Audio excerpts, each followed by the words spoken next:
The coronavirus pandemic will be remembered as a world reordering event. Like the Great Depression, the fall of the Berlin Wall, and the 2008 global financial crisis, it will accelerate social and economic changes that would otherwise have taken years to materialize. However long it will take, we will eventually beat back this virus, and our economies will eventually recover from the punishing recession it will have brought about. But when the dust settles and the masks come off, the pandemic will have permanently reshaped our social and economic behavior. Here are a few outcomes that seem increasingly likely. Point 1. Companies that traffic in digital services and e-commerce will make immediate and lasting gains with people isolated indoors and away from other people. Short-term winners will be those who provide goods and services without needing to come into physical contact with their customers. Winners in this category will be cloud computing providers, for example, Amazon Web Services, remote work services like Zoom, Slack, Microsoft Teams, virtual reality companies like Oculus, streaming services like Netflix, and esports organizations like Cloud9. Social media traffic will soar, but advertiser revenue will suffer from weak demand in a crippled economy. Coca-Cola has already pulled all social media ads. As its peers follow suit, the sharp overall decrease in ad spend will reverberate down to production companies, advertising agencies, and TV and radio stations. In the short term, e-commerce platforms, food delivery services, and logistics companies will also be winners. When the economy does eventually improve, these gains will mostly endure thanks to entrenched shifts in consumers' buying habits. 2. Remote work will become the default. Employees who are suddenly working from home by necessity are experiencing a change in their work style that spares them the suit and commute and gives many of them greater flexibility with their schedules and demands outside of work. Many will find they prefer working remotely, and, when the crisis recedes, it will become hard and expensive for some companies to deny them that option, while others will want to take advantage of this new preference. Remote work technology will improve, enabling the sort of mingling previously thought to require in-person meetings.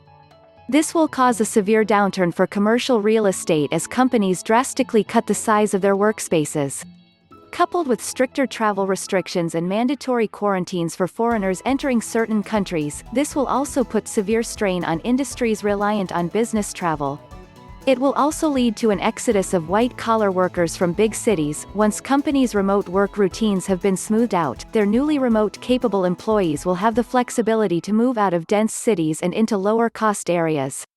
3. Many jobs will be automated, and the rest will be made remote-capable. To survive the crisis, firms will need to lay off their least productive workers, automate what can be automated, and make the rest remote-capable. Those who do this effectively will emerge leaner and more efficient. They will also have no incentive to return to their pre-crisis headcount, and many of those whose functions have been automated will lack the skills to compete in the new, post-crisis economy. Labor force participation will suffer. In the medium and longer term, these companies will also realize that the functions they have made remote capable can also be performed by highly skilled workers in lower-cost countries.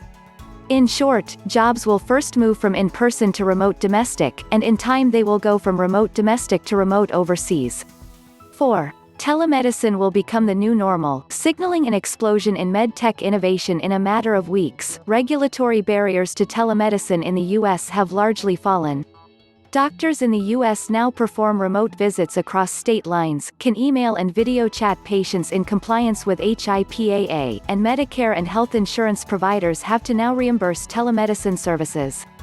Though these measures were announced as temporary, those who have now had first-hand experience with the convenience and cost-effectiveness of telemedicine will not want to forego it. Once the crisis recedes, health care will begin to be provided remotely by default, not necessity, allowing the best doctors to scale their services to far more patients. Already, shares in Teladoc and similar companies have surged on the expectation that the pandemic will provide long-lasting tailwinds for the telemedicine industry. The human and economic cost of the pandemic will inject Department of Defense-level spending into telemedicine, medical imaging companies, diagnostics companies, and virology research. Telehealth offerings will improve and proliferate, with better at-home testing and diagnostics products and the ubiquitous adoption of wearables that continuously monitor for symptoms. Major cities will put in place permanent pandemic surveillance systems, and many businesses and sports stadiums will perform real-time threat monitoring by screening for symptoms and temperature-checking attendees.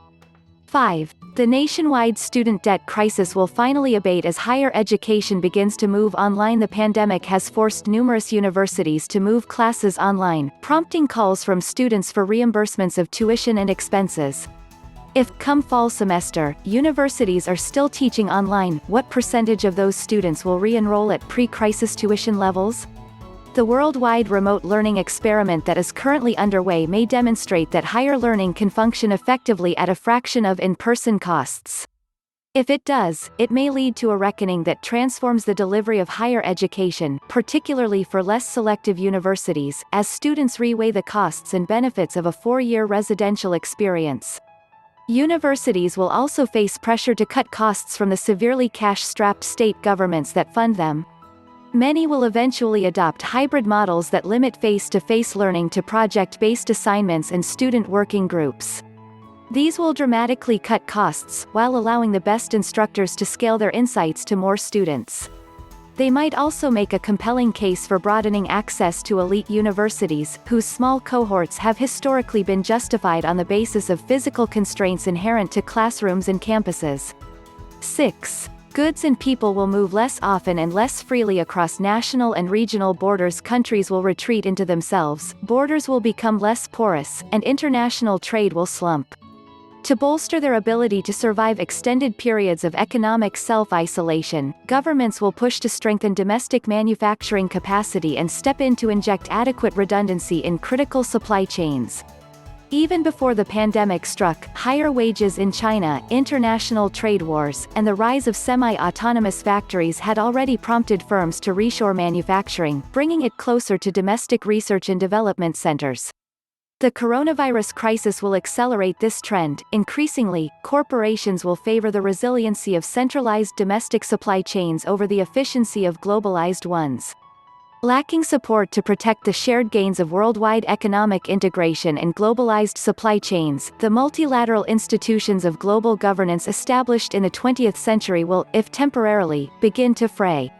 Governments that adopted emergency powers to manage the crisis and police their borders will be loath to relinquish them when it recedes.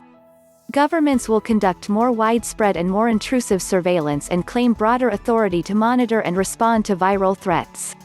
Checkpoints at national and regional borders will use biometric screening to detect deadly viruses in real time and impose mandatory quarantines on travelers entering from certain countries. This will create significant friction for all kinds of travel. Airlines, hospitality, and tourism will experience a severe slump in demand in and beyond the immediate aftermath of the crisis.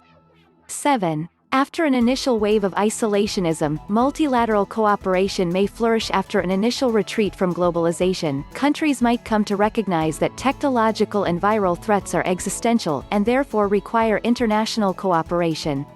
Adopting a sense of pragmatic internationalism, countries would develop international norms, monitoring and reporting systems, and coordinated response and contingency plans.